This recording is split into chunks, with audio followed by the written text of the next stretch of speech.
สบายดี เดี๋ยววันนี้จะมาแนะนำการเล่นเพลงชีวิตหลังความตายของกระต่ายเนาะเพลงนี้ก็ค่อนข้างว่าเราใส่คอร์ดจากที่แปลกจากเพลงที่ผ่านๆมาของเราเลยเนาะเดี๋ยวจะมาลองเล่นให้เบิ่งว่าเป็นแนวไหนยากง่ายสำใดเนาะอินโทรมี4คอร์ด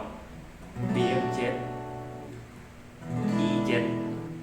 A major 7แล้วก็ F sub M7 เนาะอยู่นี่บนกันไปเดี๋ยวจะลองลินให้เบิ่งซ่าๆเนาะลินไว้หลายตัวเองก็ยังลินบ่คล่องเท่าอ่ะ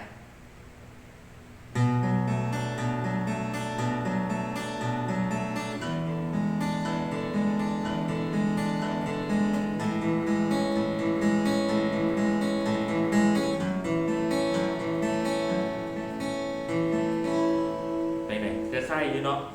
โอเค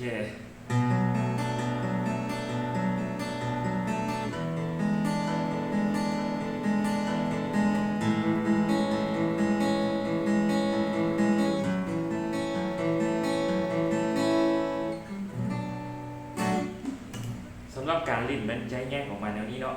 BM7 5 4 3 2สลับกันไปสำหรับ E7 6 4 3 2 A major 7 5 4 3 2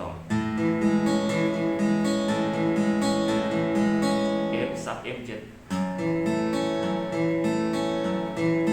6 4 3 2 5 4 3 2